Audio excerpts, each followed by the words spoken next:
Let's take a look at de Quervain surgery. De Quervain's tendonitis or mommy thumb is a very common condition that affects the hand and wrist.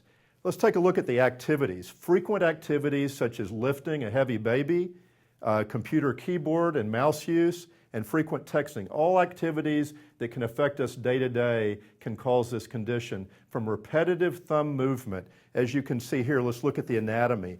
The anatomy involves the extensor and abductor of the thumb that pulls the thumb away from the palm. It's from this repetitive movement that can lead to friction within this tight tunnel or inflammation that can cause considerable pain. So how do we treat this? Well, the first thing we're going to do is immobilize the thumb, put it at rest to let this inflammation reduce. We'll add some anti-inflammatory medication such as ibuprofen.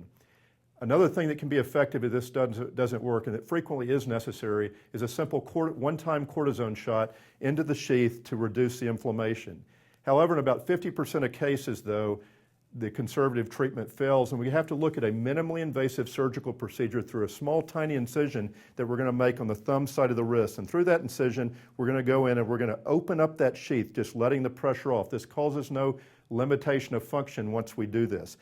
You can see this sheath is open, but in a significant portion of patients, and it's critical the surgeon sees this, there may be two compartments, one around each of the tendons. So it's important to go in and release all these compartments, as you can see, as we're going to open up the final sheath here. Now, let's take a look at this in a real patient. This is a templated surgical site that we're going to cut open, and we're going to open this up now, and we're going to go down. As you can see, this great magnified view right here. The stars are actually the sheath that's been opened up, and you can see the tendons running between this. Afterwards, we'll put a couple stitches or sutures beneath the skin that subsequently dissolve. We'll put you in a brace that will stay on for about 3 days. The patient then comes back to the office, we remove the brace and start range of motion right away. Highly effective surgery. Overall recovery time is about 4 to 6 weeks to full activity.